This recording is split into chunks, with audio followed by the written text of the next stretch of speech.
Good morning friends. இது உங்கள் friends post academy. Daily கண்டபர்ஸில் இன்றைக்கி என்ன பார்க்க போகணும் பார்த்தீங்கன்னா February 12, 2025 புதன்கிழமை இன்னைக்கு கண்டபர்ஸ் தான் பார்க்க போகிறோம். இதுக்கு முன்னாடி பார்த்தீங்கன்னா நம்ம டெய்லி கண்டபர்ஸ் வீடியோ அப்லோட் பண்ணியிருக்கோம். பார்க்காதவங்க பார்த்து வச்சு எடுத்து வச்சுக்கோங்க. அது மட்டும் இல்லாமல் நம்ம சேனல் சப்ஸ்கிரைப் பண்ணுங்கள், சப்போர்ட் பண்ணுங்கள். முடிஞ்சளவு உங்கள் ஃப்ரெண்ட்ஸ் எல்லாம் ஷேர் பண்ணுங்கள். நம்ம ஃப்ரெண்ட்ஸ் போலீஸ் அகாடமி அப்படின்ற டெலிகிராம் சேனல் வந்து ஜாயின் பண்ணிக்கோங்க. இம்பார்ட்டன்ட் அப்டேட்ஸ்லாம் உங்களுக்கு ஒன்றே கிடைக்கும். நம்ம கரண்ட் அஃபேர்ஸ் பார்த்து முடியும் வந்து பார்த்தீங்கன்னா நம்ம பயிற்சி மையம் சார்பில் 2ஆம் நிலை காவல் தேர்வுக்காக வந்து பார்த்தீங்கன்னா 2 டெஸ்ட் பேஜ் வந்து பார்த்தீங்கன்னா தொடங்கியிருக்கோம். இதில் வந்து பார்த்தீங்கன்னா மொத்தம் 2 டெஸ்ட் பேஜ், லத்தி இந்தியன் சொல்லிட்டு 2 டெஸ்ட் பேஜ் தொடங்கியிருக்கோம். இதில் லத்தி டெஸ்ட் பேஜில் மொத்தம் உங்களுக்கு 45க்கும் மேற்பட்ட தேர்வுகளும் 4500க்கும் மேற்பட்ட வினாக்களும் கிடைக்கும். இதற்கான முதல் தேர்வு என்னைக்கு தொடங்குது அப்படின்னு வந்து பார்த்தீங்கன்னா March 1ஆம் தேதியிலேருந்து வந்து பார்த்தீங்கன்னா ஸ்டார்ட் ஆகுது. இதில் வந்து பார்த்தீங்கன்னா நியூ ஸ்டூடெண்ட் வந்து 1500, ஓல்ட் ஸ்டூடெண்ட் பார்த்தீங்கன்னா 1000 rupees ஃபீஸ் வந்து பார்த்தீங்கன்னா ஃபிக்ஸ் பண்ணியிருக்காங்க. இந்த ஷெடியூல் வந்து டிஸ்கிரிப்ஷனில் கொடுக்குறேன், வியூ பண்ணி பாருங்கள். உங்களுக்கு ஏதாவது டவுட் இருந்துச்சு அப்படின்னா ஸ்க்ரீனில் தெரிந்த நம்பருக்கு நீங்கள் கால் பண்ணி உங்கள் டவுட் நீங்கள் கிளாரிஃபை பண்ணிக்க முடியும். சரிங்களா? அடுத்த வந்து பார்த்தீங்கன்னா அடுத்து இந்தியன் டெஸ்ட் பேஜ். இந்த டெஸ்ட் பேஜில் வந்து பார்த்தீங்கன்னா மொத்தம் உங்களுக்கு 65க்கும் மேற்பட்ட தேர்வுகளும் 6500க்கும் மேற்பட்ட வினாக்களும் உங்களுக்கு கிடைக்கும். ஓகேங்களா? இது வரைக்கும் இதில் நாங்கள் 60 டெஸ்ட் கொடுத்துருக்கோம். பட் இது வரைக்குமே வந்து பார்த்தீங்கன்னா நாங்கள் 65 டெஸ்ட் வரைக்கும் பார்த்தீங்கன்னா எக்ஸ்டெண்ட் பண்ணிட்டோம். ஒரு சில காரணங்களால் உள்ளே இருக்க ஒரு விஷயத்தை வந்து பார்த்தீங்கன்னா 2ஆக ஸ்ப்ளிட் பண்ணி வந்து பார்த்தீங்கன்னா நிறைய கொஸ்டின்ஸ் கொடுக்கணும் அப்படின்றனால கொடுத்துருக்கோம். இதுக்கான அட்மிஷன் வந்து பார்த்தீங்கன்னா தொடர்ந்து நடந்துட்டுருக்கு. இதில் வந்து பார்த்தீங்கன்னா இதற்கான முதல் தேர்வு வந்து பார்த்தீங்கன்னா வருகிற February 25ஆம் தேதியிலேருந்து பார்த்தீங்கன்னா ஸ்டார்ட் ஆகுது. இதில் வந்து பார்த்தீங்கன்னா உங்கள் இந்த ஷெடியூலை நான் டிஸ்கிரிப்ஷனில் கொடுக்குறேன், வியூ பண்ணி பாருங்கள். உங்களுக்கு ஏதாவது டவுட் இருந்துச்சு அப்படின்னா நீங்கள் தாராளமாக எங்களுக்கு கால் பண்ணி டீட்டெயில் கேட்க முடியும். இந்த ஷெடியூல் வந்து பார்த்தீங்கன்னா நீங்கள் எப்படி ஜாயின் பண்ணணும் எல்லா டீட்டெயில் இருக்கும். ஷெடியூல் நல்லா படித்து பாருங்கள். படித்து பார்த்து நீங்கள் தாராளமாக ஜாயின் பண்ணிக்கலாம். சரிங்களா? வாங்க ஃப்ரெண்ட்ஸ், கரண்ட் அஃபேர்ஸ் பார்த்துலாம். அடுத்து நம்பகமான ஏஐ தொழில்நுட்பம் அவசியம் அப்படின்னு சொல்லிட்டு வந்து பார்த்தீங்கன்னா பிரான்ஸில் நடைபெற்ற மாநாட்டில் வந்து பார்த்தீங்கன்னா பிரதமர் மோடி வந்து பார்த்தீங்கன்னா வலியுறுத்தியிருக்காரு. இதில் வந்து பார்த்தீங்கன்னா பிரான்ஸ் தலைநகர் பாரிஸில் வந்து பார்த்தீங்கன்னா முதலாவது சர்வதேச செயற்கை நுண்ணறிவு செயல் உச்சி மாநாடு வந்து பார்த்தீங்கன்னா செவ்வாய்க்கிழமை நடைபெற்றுச்சு. இந்த மாநாட்டில் வந்து பார்த்தீங்கன்னா பிரான்ஸ் அதிபரான இமானுவேல் மேக்ரானும் உடன் இந்திய பிரதமரும் வந்து பார்த்தீங்கன்னா இவங்க 2 பேரும் தான் தலைமை வகிச்சாங்க. இந்த மாநாட்டில் தான் வந்து பார்த்தீங்கன்னா அவர் அதை சொல்லியிருக்காரு. அதுக்கு அடுத்ததாக வந்து பார்த்தீங்கன்னா இந்தியா அடுத்த ஆண்டு நடைபெறக்கூடிய ஏஐ மாநாடு வந்து பார்த்தீங்கன்னா இந்தியாவில் நடைபெறணும் அப்படின்னு வந்து பார்த்தீங்கன்னா பிரதமர் வந்து பார்த்தீங்கன்னா விருப்பம் தெரிவிச்சிருக்காரு. ஓகேங்களா? இதெல்லாம் முக்கியமான கொஸ்டின்ஸு நோட் பண்ணிக்கோங்க. அடுத்து வந்து பார்த்தீங்கன்னா அதாவது பார்த்தீங்கன்னா மேக்ரான் வந்து பார்த்தீங்கன்னா இரவு விருந்தின் போது வந்து பார்த்தீங்கன்னா அதாவது இந்த பயணத்தின் போது மார்சேலி நகரில் வந்து பார்த்திங்கன்னா புதிய துணை தூதரகத்தை வந்து பார்த்திங்கன்னா திறந்து வச்சுருக்காங்க. இதில் வந்து பார்த்திங்கன்னா நம்ம நேற்று வந்து பார்த்திங்கன்னா கரண்ட் அஃபேர்ஸ்லேயே பார்த்துருந்தோம். ஓகேங்களா? இந்தியாவுடைய துணை தூதரகம் வந்து திறந்துருக்காங்கன்னு சொல்லிட்டு அதுதான் வந்து திருப்பி கொடுத்துருக்காங்க. இதை முக்கியமாக நோட் பண்ணிக்கோங்க. ஓகேங்களா? அடுத்து வந்து பார்த்திங்கன்னா வாக்குப்பதிவு இயந்திர தரவுகளை வந்து பார்த்திங்கன்னா அழிக்கக்கூடாது அப்படின்னு சொல்லிட்டு வந்து பார்த்திங்கன்னா தேர்தல் ஆணையத்தில் வந்து பார்த்திங்கன்னா உச்சநீதிமன்றம் உத்தரவு பிறப்பிச்சிருக்காங்க. அதாவது பார்த்திங்கன்னா வாக்குப்பதிவு இயந்திரங்கள் சரிபார்ப்பு பணிகளின் போது அவற்றுள்ள தரவுகளை அழித்தல், மீள்பதிவேற்றம் செய்தல் ஆகியவற்றை வந்து பார்த்திங்கன்னா தேர்தல் ஆணையம் செய்யக்கூடாது அப்படின்னு சொல்லியிருக்காங்க. அது மட்டும் இல்லாமல் வாக்குப்பதிவு இயந்திரங்களை சரிபார்ப்பதற்கான கட்டணம் 40,000 இருந்த தேர்தல் ஆணையம் நிறுத்திருக்கு. இது ரொம்ப அதிகமாக இருக்குது, குறைக்க சொல்லியிருக்காங்க. ஓகேங்களா? இப்போ நீங்கள் ஒரு தொகுதியில் நின்று ஜெயிக்கிறீங்க இல்லை தோக்குறீங்க அப்படின்னா அந்த தொகுதியில் இருக்கிற வாக்கு மையத்தினுடைய அந்த பெட்டியில் இருக்கிற வாக்கை வந்து பார்த்திங்கன்னா ரீகவுண்டிங் எங்களுக்காக பண்ணி காட்டுங்க, சரியாக இருக்க செக் பண்ணணும் அப்படின்னா நீங்கள் 40,000 பணம் கட்டுற மாதிரி இருக்கும். பட் அதை வந்து பார்த்தீங்கன்னா தேர்தல் ஆணையம் வந்து பார்த்தீங்கன்னா குறைக்கணும் அப்படின்னு சொல்லிட்டு உச்சநீதிமன்றம் தெரிவிச்சிருக்காங்க. ஓகேங்களா? அடுத்து வந்து பார்த்தீங்கன்னா முக்கியமான திட்டம், அதாவது வந்து பார்த்தீங்கன்னா ஒருங்கிணைந்த பள்ளிக்கல்வி திட்டம், அதாவது SSA அப்படின்னு சொல்லுவாங்க. இந்த திட்டம் வந்து பார்த்தீங்கன்னா 2018ஆம் ஆண்டு முதல் வந்து பார்த்தீங்கன்னா செயல்படுத்த வருது. இந்த திட்டத்துக்கு வந்து பார்த்தீங்கன்னா ஆண்டுதோறும் மத்திய அரசு வந்து பார்த்தீங்கன்னா 60% நிதியும் மாநில அரசு வந்து பார்த்தீங்கன்னா 40% பங்களிப்பும் வந்து பார்த்தீங்கன்னா நிதி ஒதுக்கீடு செய்வாங்க. ஓகேங்களா? இது முக்கியமான, இதை மட்டும் தெரிஞ்சுக்கோங்க. அதாவது வந்து பார்த்தீங்கன்னா ஒருங்கிணைந்த பள்ளிக்கல்வி திட்டம் வந்து 2018ஆம் ஆண்டு முதல் நடைபெற்று வருது. இதில் வந்து பார்த்தீங்கன்னா இந்த வரி பகிர்வு, அந்த நிதி பகிர்வு வந்து பார்த்தீங்கன்னா ரொம்ப முக்கியம். மத்திய அரசு 60%, மாநில அரசு 40% கொண்டு வருவாங்க. ஓகேங்களா? இது வந்து TNPSC இந்த மாதிரி கொஸ்டின்ஸில் கேட்பாங்க. அடுத்து பெசன்ட் நகர் கடற்கரையில் வந்து பார்த்திங்கன்னா மாற்றுத்திறனாளிகளுக்கு வந்து பார்த்திங்கன்னா ஒரு ஓடுதளம் வந்து பார்த்திங்கன்னா அமைச்சிருக்காங்க. சென்னை மாநகரம் முழுவதும் வந்து பார்த்திங்கன்னா சிங்கார சென்னை 2.0 திட்டத்தின் கீழ் வந்து பார்த்திங்கன்னா செயல்படுத்தப்பட்டு வருது. இந்த திட்டத்தின் கீழ் வந்து பார்த்திங்கன்னா மாற்றுத்திறனாளிகளும் சென்னை மெரினா கடற்கரையின் அழகை அருகில் சென்று ரசிக்கும் வகையில் வந்து பார்த்திங்கன்னா மணல் பரப்பில் பிரத்யேக மரப்பாலம் வந்து பார்த்திங்கன்னா அமைக்கப்பட்டது. இந்த மாற்றுத்திறனாளிகளுக்கும் வந்து பார்த்திங்கன்னா இது வந்து ரொம்ப பயன்படுது அப்படின்றதுனால வந்து பார்த்திங்கன்னா இது நிறைய இடத்துல வந்து பார்த்திங்கன்னா அமைக்க இருக்கிறாங்க. ஓகேங்களா? அடுத்து இஸ்ரோவுடன் இணைந்து நவீன செமிகண்டக்டர் சிப் உருவாக்கி சென்னை ஐஐடி வந்து பார்த்திங்கன்னா சாதனை பண்ணியிருக்காங்க.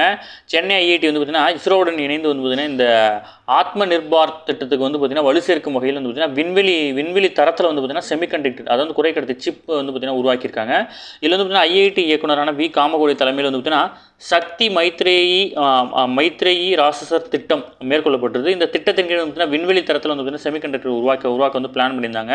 இதில் வந்து பார்த்திங்கன்னா IILU என அழைக்கப்படும் திருவனந்தபுரத்தில் உள்ள இஸ்ரோவின் அதை வந்து இனர்ஷியல் சிஸ்டமேட்டிக் யூனிட்டில் வந்து பார்த்திங்கன்னா உருவாக்கப்பட்டு சென்னை ஐஐடி மூலம் வந்து பார்த்திங்கன்னா வடிவமைக்கப்பட்டு தரப்பட்டிருக்கு. அது மட்டும் இல்லாமல் எஸ்எஸ்எல் அழைக்கப்படும் சண்டிகரில் உள்ள செமிகண்டக்டர் ஆய்வகத்தில் தயாரிக்கப்பட்டு கர்நாடகாவில் வந்து பார்த்திங்கன்னா பெர்ஜனஹள்ளியில் அமைந்துள்ள டாடா அட்வான்ஸ் சிஸ்டம் லிமிடெட் மூலம் வந்து பார்த்திங்கன்னா துவக்கப்பட்டிருக்கு. ஓகேங்களா, நிறைய இந்தியாவில் இருக்கிற நிறைய நிறுவனங்கள் மூலம் வந்து பார்த்திங்கன்னா இது உருவாக்கியிருக்காங்க. இதில் இருக்கிற முக்கியமான பாயிண்ட்ஸ் மட்டும் நோட் பண்ணிக்கோங்க. நான் வந்து பார்த்திங்கன்னா இந்த ஃபோட்டோ அட்டாச் பண்ணுறேன். ஓகேங்களா,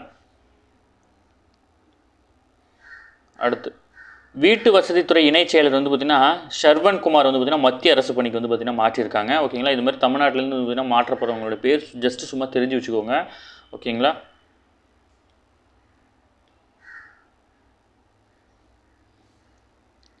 அடுத்தது இப்போ வந்து பார்த்திங்கன்னா நம்ம வந்து பார்த்திங்கன்னா பஞ்சாபில் வந்து விவசாயிகள்லாம் போராட்டம் பண்ணியிருக்காங்க. அது என்ன ரீசன் வந்து பார்த்திங்கன்னா நம்ம தெரிஞ்சுக்கலாம். ஜஸ்ட் இன்ஃபர்மேஷன் தான்.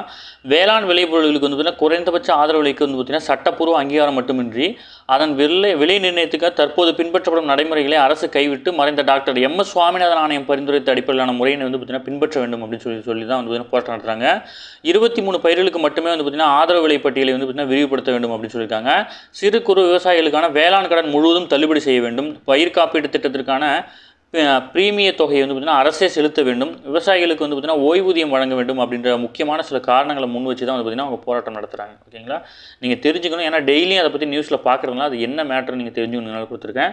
அடுத்த வந்து பார்த்திங்கன்னா ஒரு முக்கியமான கொஸ்டின், இந்தியாவின் எரிசக்தி துறையில் எண்ணற்ற வாய்ப்புகள் இருக்கிறதா வந்து பார்த்திங்கன்னா பிரதமர் மோடி வந்து பார்த்திங்கன்னா சொல்லியிருக்காரு. அடுத்த 5 ஆண்டுகள் வந்து பார்த்திங்கன்னா புதுப்பிக்கத்தக்க எரிசக்தி இலக்குகளை எட்டுவதற்கு ஏற்ப நாட்டின் எரிசக்தி துறையில் எண்ணற்ற வாய்ப்புகள் வந்து பார்த்திங்கன்னா உருவாக்கப்படும் அப்படின்னு சொல்லியிருக்காரு. 2030ஆம் ஆண்டுக்குள் அதாவது 500 ஜிகாவாட் புதுப்பிக்கத்தக்க எரிசக்தி உற்பத்தி திறன், ஆண்டுதோறும் 50 லட்சம் டன் பசுமை ஹைட்ரஜன் உற்பத்தி திறனுக்கு வந்து பார்த்திங்கன்னா இலக்கு நிர்ணயம் பண்ணியிருக்காங்க. ஓகேங்களா, 2030க்குள்ளே. ஓகேங்களா, ரெண்டுமே முக்கியமானது. அதாவது பார்த்திங்கன்னா புதுப்பிக்கத்தக்க எரிசக்தி திறன் வந்து பார்த்திங்கன்னா 500 ஜிகாவாட்டாக இருக்கணும். அடுத்து வந்து பார்த்திங்கன்னா பசுமை ஹைட்ரஜன் உற்பத்தி வந்து பார்த்திங்கன்னா 50 லட்சம் டன்னாக இருக்கணும் அப்படின்னு சொல்லி வந்து பார்த்திங்கன்னா இலக்கு நிர்ணயம் பண்ணியிருக்காங்க. இந்திய எரிசக்தி வாரம் 2025 அப்படின்னு சர்வதேச கண்காட்சி கருத்தரங்கள் தில்லியில் வந்து பார்த்திங்கன்னா யசோபூமி மாநாட்டில் வந்து பார்த்திங்கன்னா இது வந்து செவ்வாய்க்கிழமை தொடங்கிடுச்சு. ஓகேங்களா, அது வந்து பார்த்திங்கன்னா சூரிய மின் கடந்த 10 ஆண்டுகள் வந்து பார்த்திங்கன்னா சூரிய மின் உற்பத்தி திறன் வந்து பார்த்திங்கன்னா 32 மடங்கு அதிகரிச்சிருக்கு. உலகின் 3வது பெரிய சூரிய மின் உற்பத்தி நாடாக மாறி இருக்குது இந்தியா. ஓகேங்களா, முக்கியமான விஷயம். அடுத்தது, இந்தியாவில் புதைபடிம எரிபொருள் அல்லாத எரிசக்தி திறன் 3 மடங்கு அதிகரிச்சிருக்கு. அதன்படி வந்து பார்த்திங்கன்னா பாரிஸ் ஒப்பந்தத்தின் இலக்குகளை எட்டிய முதல் G20 நாடாக வந்து பார்த்திங்கன்னா இந்தியா திகழ்கிறது. ஓகேங்களா, தற்போது 19% உள்ள எத்தனால் கலப்பு வந்து பார்த்திங்கன்னா வரும் அக்டோபருக்குள்ள வந்து பார்த்திங்கன்னா 20% கலக்கப்படும் அப்படின்னு வந்து பார்த்திங்கன்னா சொல்லியிருக்காரு. இதில் முக்கியமானது 2 கொஸ்டின் தான். ஓகேங்களா, அதாவது 3வது பெரிய சூரிய மின் உற்பத்தி நாடு வந்து பார்த்திங்கன்னா இந்தியா. அது மட்டும் இல்லாமல் வந்து பார்த்திங்கன்னா பாரிஸ் ஒப்பந்த இலக்குகளை எட்டிய முதல் G20 நாடும் இந்தியா தான். அடுத்தது வந்து பார்த்திங்கன்னா 2030 வந்து பார்த்திங்கன்னா இந்த இலக்கு. இது 3மே வந்து பார்த்திங்கன்னா முக்கியமான கொஸ்டின், நோட் பண்ணிக்கோங்க. அடுத்தது கஜா புயல் இழப்பீடு வந்து பார்த்திங்கன்னா அதை பற்றி சொல்லியிருக்காங்க. கஜா புயல் எப்போ தாக்குச்சு மட்டும் தெரிஞ்சுக்கோங்க. 2018 முக்கியமான கொஸ்டின். இதெல்லாம் கேட்பாங்க. ஏன்னா நம்ம புயல்லாம் வந்து பார்த்திங்கன்னா முக்கியமாக பார்த்து வச்சுக்கணும். ஓகேங்களா, அடுத்தது ஸ்டார்ட் அப் இந்தியா நிறுவனம் வந்து பார்த்திங்கன்னா 2016ஆம் ஆண்டு ஜனவரி 16ஆம் தேதி தான் அறிமுகப்படுத்தப்பட்டுச்சு. முக்கியமான கொஸ்டின் உங்கள் புக்கிலையும் இருக்குது. ஓகேங்களா, அடுத்தது வந்து பார்த்திங்கன்னா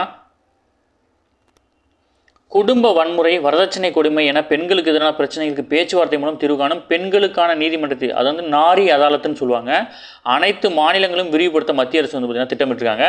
இந்த மிஷன் சக்தி அப்படின்ற மிஷன் சக்தினா பெண்களுக்கு அதிகாரம் அளிக்கிற திட்டம். இந்த மிஷன் சக்தி திட்டத்தின் கீழ் வந்து பார்த்திங்கன்னா கிராம பஞ்சாயத்து அளவில் இயங்கி வரும் பெண்களுக்கான நீதிமன்றம் திட்டம் வந்து பார்த்திங்கன்னா அஸ்ஸாம், ஜம்மு காஷ்மீர் இந்த 2 இடத்துலையும் வந்து பார்த்திங்கன்னா சோதனை ஓட்ட முறையில் வந்து பார்த்திங்கன்னா கொண்டு வந்தாங்க. அதுக்கடுத்து வந்து பார்த்திங்கன்னா 2024-25 நிதியாண்டில் வந்து பார்த்திங்கன்னா பீகார், கர்நாடகா ஆகிய மாநிலங்களுக்கு இந்த திட்டத்தை விரிவுபடுத்தினாங்க. இப்போ வந்து பார்த்திங்கன்னா இந்தியா ஃபுல்லாக வந்து பார்த்திங்கன்னா விரிவுபடுத்த இருக்கிறாங்க. ஓகேங்களா, பிற மாநிலங்கள் மற்றும் யூனியன் பிரதேசங்கள் பெண்களுக்கு நீதிமன்றம் வந்து பார்த்திங்கன்னா 2025-26ஆம் நிதியாண்டில் அமைக்க அந்த மாநிலங்களில் இருந்து ஒப்புதல் கடிதம் வந்து பார்த்திங்கன்னா பெறப்பட்டு வருதுன்னு சொல்லியிருக்காங்க. அது மட்டும் இல்லாமல் பெண்களுக்கான முக்கியமான திட்டங்கள் வந்து பார்த்திங்கன்னா தேசிய ஊட்டச்சத்து திட்டம், அதாவது வந்து போஷன் அபியான் அப்படின்னு சொல்லுவாங்க. இது முக்கியமானது. பெண்களுக்கு, குழந்தைகளுக்கு வந்து பார்த்திங்கன்னா ஆரோக்கியமான ஊட்டச்சத்துக்களை கொடுக்குற திட்டம். உணவு உட்கொள்ளை வலியுறுத்தி அவர்களின் ஊட்டச்சத்தை வந்து பார்த்திங்கன்னா உறுதிப்படுத்தவும் ஆண்டுதோறும் வந்து பார்த்திங்கன்னா போஷன் பக்வாடா அப்படின்ற நிகழ்ச்சி வந்து பார்த்திங்கன்னா மத்திய அரசு வந்து பார்த்திங்கன்னா 2 வாரங்கள் வந்து நடத்துகிறாங்க. நிகழாண்டு 7வது போஷன் பக்வாடா நிகழ்ச்சி வந்து பார்த்திங்கன்னா மார்ச் 18 முதல் ஏப்ரல் 2 வரைக்கும் நடக்குது. முக்கியமான கொஸ்டின். ஓகேங்களா, அதாவது பார்த்திங்கன்னா உங்களுக்கு வந்து கொஸ்டினாக சொல்கிறீங்க அப்படின்னு நோட் பண்ணி வச்சுக்கோங்க.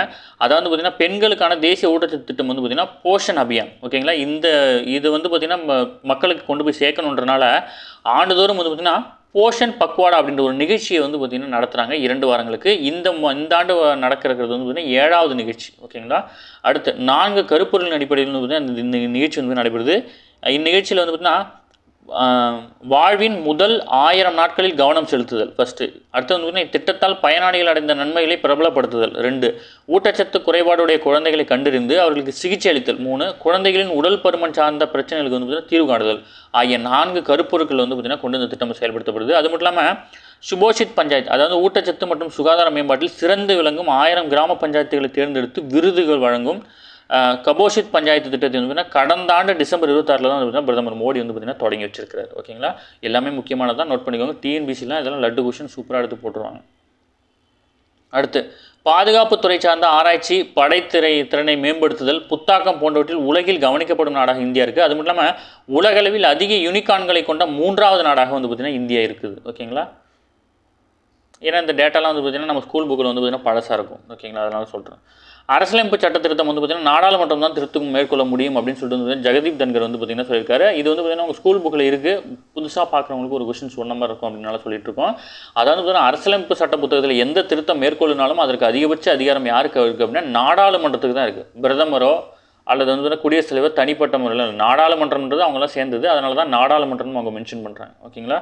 அடுத்தது இணைய குற்ற வங்கி கணக்குகளை அடையாளம் காண செயற்கை நுண்ணறிவு தொழில்நுட்பம் வந்து பார்த்திங்கன்னா விரைவில் பயன்படுத்திருக்கிறாங்க. அதாவது மத்திய அரசின் இணைய குற்றங்கள் கண்காணிப்பு மற்றும் கண்டறிதல் பிரிவான இந்திய இணைய குற்ற ஒருங்கிணைப்பு மையம் வந்து பார்த்திங்கன்னா ஒரு பரிந்துரை அளிச்சிருக்காங்க. இதில் மறுபடியும் வந்து பார்த்திங்கன்னா நம்மளுடைய வங்கி கணக்குலேருந்து திருடக்கூடிய பணங்கள் வேறு எந்தெந்த வங்கி கணக்குகளெல்லாம் அவங்க செலுத்துகிறாங்க அப்படின்னு அதை கண்டறிந்து அந்த வங்கி கணக்கில் வந்து பார்த்திங்கன்னா பிளாக் செஞ்சு அதில் இருக்க பணத்தெல்லாம் வந்து பார்த்திங்கன்னா எடுக்கிறதுக்கான திட்டம்.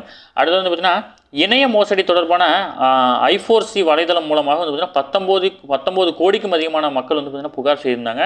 அதன் அடிப்படையில் வந்து பார்த்திங்கன்னா 1 கோடி, அதாவது 1,43,000 முதல் தகவல் அறிக்கை பதிவு செய்யப்பட்டு, அதே போல் இணைய மோசடி தொடர்பான புகார் தெரிவிக்க வந்து 1930 அப்படின்ற உதவி எண் வந்து பார்த்திங்கன்னா செயல்பாட்டில் இருக்குது. முக்கியமான கொஸ்டின், இதெல்லாம் பிசியில் கேட்டுருவாங்க, PCSCயில்.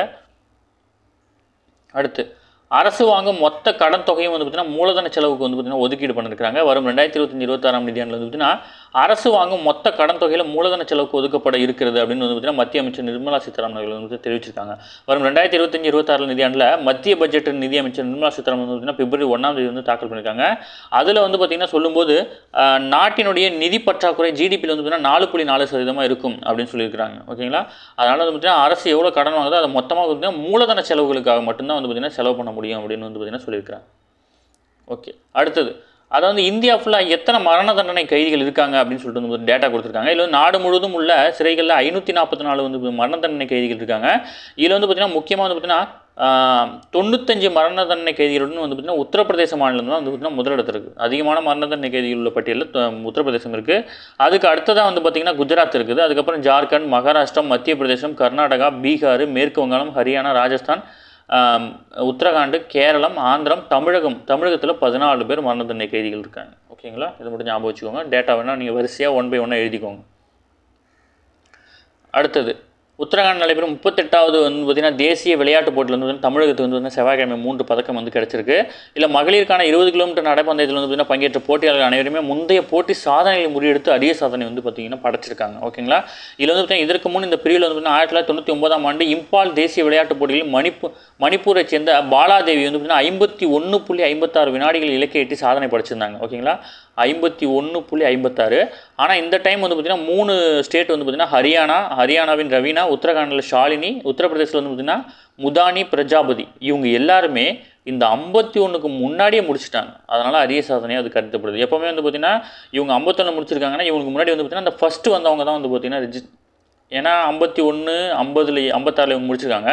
அப்போ 51, 50 ஒருத்தவங்க முடிஞ்சாங்கன்னா அவங்க தான் அந்த சாதனை முறியடிச்சிருப்பாங்க. ஆனால் இதுதான் வந்து பார்த்திங்கன்னா ஹையஸ்ட்டாக இருந்துச்சு. இது வந்து இந்த போட்டியில் கலந்துக்கிட்ட 3 பேருமே முறியடிச்சிருக்காங்க. 1, 2, 3 அந்த 3 பேருமே முறியடிச்சிருக்காங்க. ஓகே ஃப்ரெண்ட்ஸ், இன்றைக்கி கரண்ட் அஃபேர்ஸ் அவ்வளோதான். இதை தாண்டி இது மாதிரி கேட்க வாய்ப்பில்லை. டெய்லி கரண்ட் அஃபேர்ஸ் டெய்லி பார்த்துருங்க. அப்போ தான் மந்த்லி வீக்லி படிக்கும்போது உங்களுக்கு ஈஸியாக இருக்கும். நம்ம சேனல் சப்ஸ்கிரைப் பண்ணுங்கள், சப்போர்ட் பண்ணுங்கள். முடிஞ்சளவு உங்கள் ஃப்ரெண்ட்ஸ் எல்லாம் ஷேர் பண்ணுங்கள். நம்மளோட ஃப்ரெண்ட்ஸ் போலீஸ் அகாடமி அப்படின்ற டெலகிராம் வந்து ஜாயின் பண்ணிக்கோங்க. இம்பார்ட்டன்ட் அப்டேட்ஸ் உங்களுக்கு ஒன்றே காகிடைக்கும். நம்மளோட டெஸ்ட் பேஜில் ஜாயின் பண்ணணும் அப்படின்னு விருப்பப்பட்டீங்க அப்படின்னா ஸ்க்ரீனில் தர அந்த நம்பர் நோட் பண்ணி வச்சுக்கோங்க. உங்களுக்கு எந்த டவுட் இருந்தாலும் இந்த நம்பருக்கு நீங்கள் கால் பண்ணி உங்கள் டவுட் நீங்கள் கிளாரிஃபை பண்ணிக்க முடியும். முடிஞ்ச அளவு இப்போயே வந்து பார்த்தீங்கன்னா படிக்க ஸ்டார்ட் பண்ணுங்கள். அடுத்த வந்து பார்த்தீங்கன்னா வருகிற 20ஆம் தேதி வந்து பார்த்தீங்கன்னா நமது பயிற்சி மையம் சார்பில் அதாவது ஆன்லைனில் வந்து பார்த்திங்கன்னா ஃபுல் டெஸ்ட் வந்து பார்த்திங்கன்னா கண்டக்ட் பண்ண போகிறோம். சப் இன்ஸ்பெக்டருக்காக மட்டும்.